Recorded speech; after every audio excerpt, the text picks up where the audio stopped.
Hello everyone. Here we will see the notes of small scale reflections on a great house. Introduction. The world is witnessing a drastic development in science and technology in the past few decades. As we move closer and closer to the use of technical aids, we have far away from the natural environment.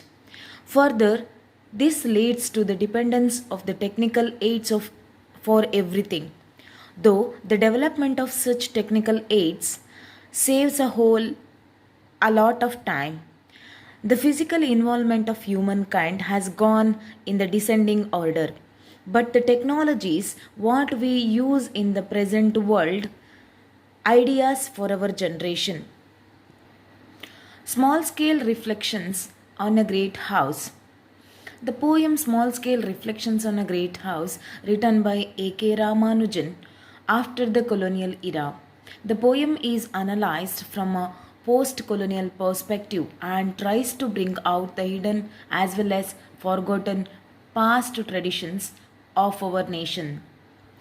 Unlike from the formalist view of a text that allows the readers only to look the meaning of the text from the text itself and not from the intentions of the author.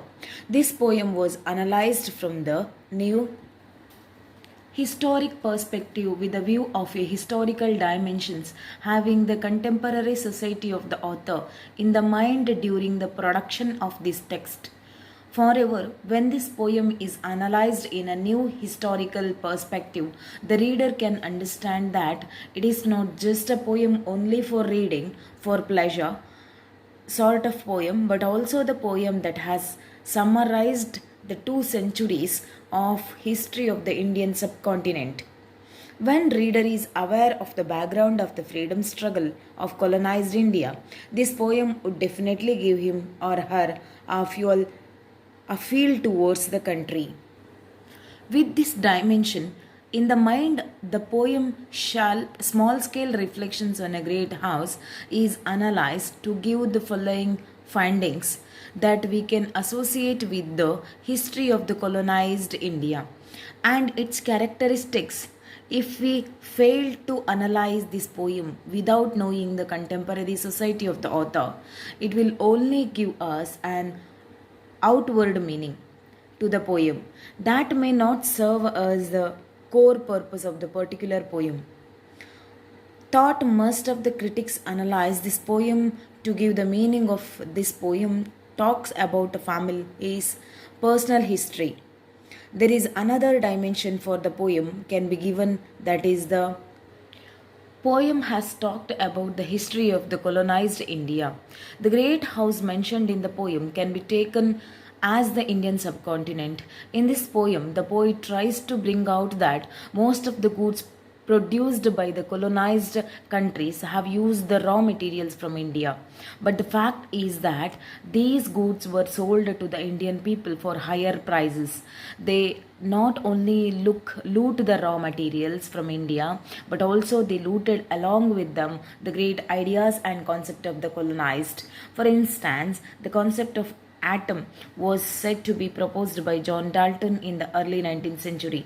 Even before John Dalton, ancient Greek philosophers like Lysippus and Democritus, the people from the continent also started to believe that the ideas are of the Westerns, and so it would cost a lot more to purchase their goods. They started to imagine the ideas, ideologies, and lifestyles of the colonizer to be far superior to the culture. They slowly degraded their respect towards their own culture and practices. Most of the people tried to imitate the colonizer and their way of life, so they could not take over their culture and traditions to the next generation. They felt elite when they imitate the practices of the Western culture. The Western colonizers take advantage of this situation to earn a lot by making so called great house as their market.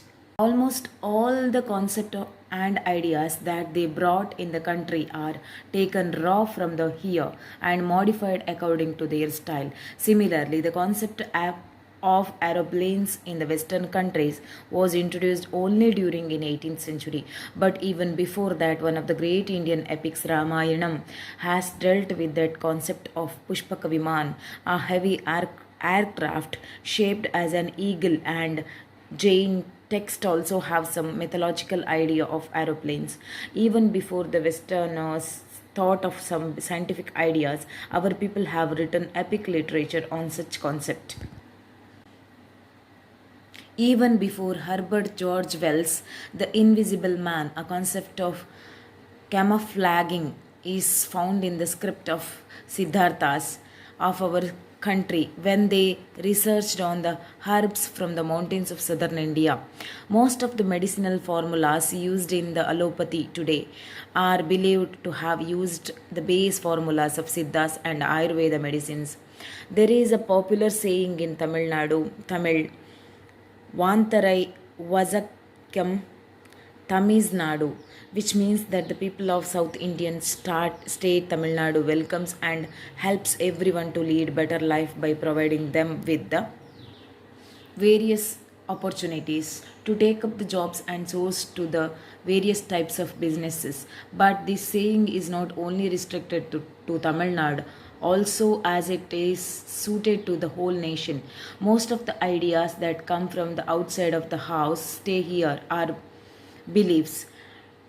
It all started with a small thing, that is, a European came here for the purpose of taking pepper with them as they have no such delicious spices in their continent. This search for the small pepper has created a number of changes in the history and geography of the Indian subcontinent.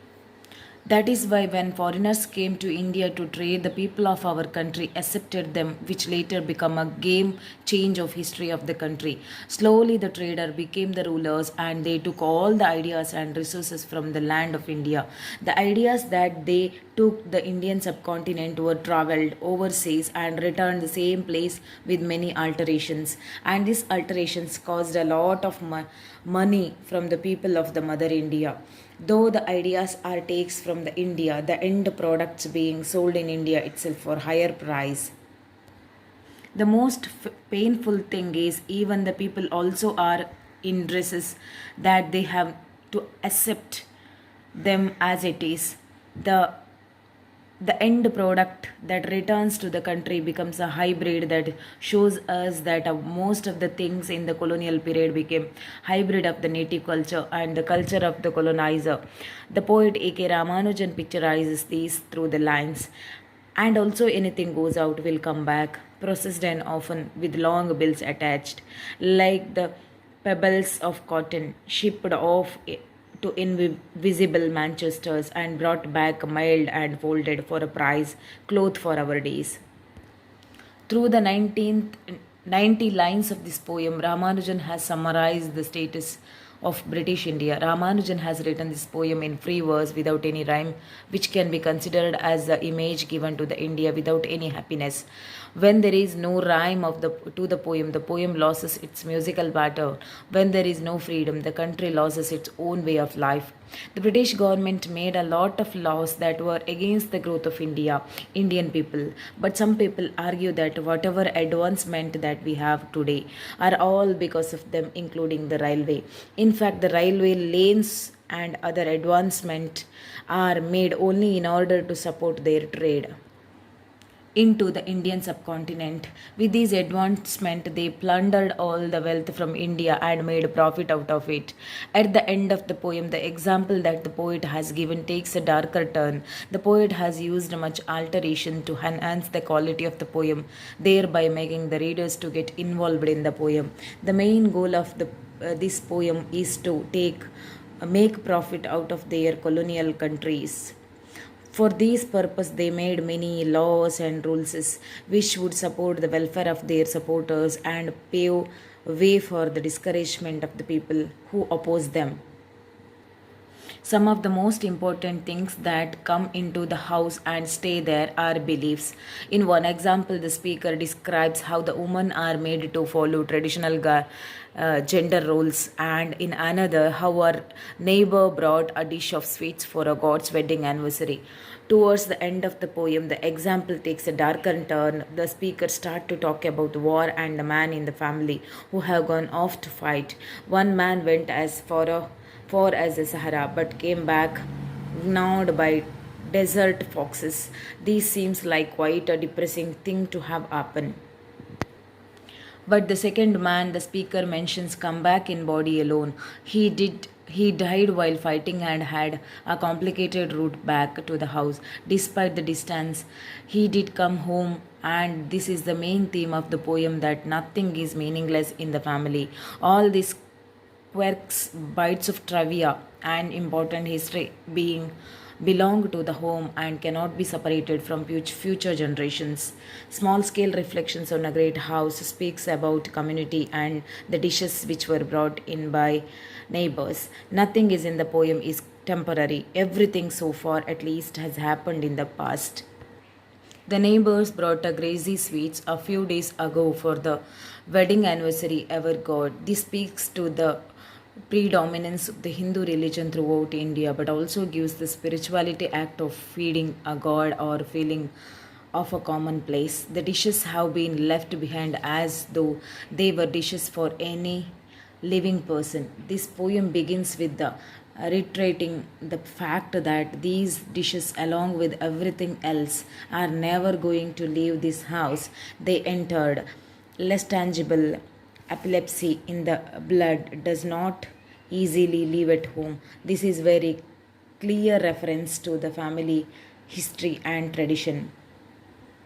Conclusion. Small scale reflections on a great house may appear on the superficial level as a poem about an ancestral house.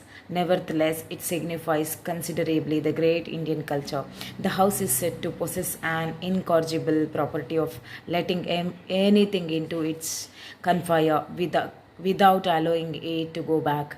Message is a thing that encourages poet to create poetry. The message can be found after knowing the meaning of poetry. Message or advice is captured by readers as the impression after reading the poem. A home is something that is made by us with our love, emotions, and kindness. If you like my explanation, please don't forget to like and drop comment in the comment box. Also, subscribe my channel. Thank you.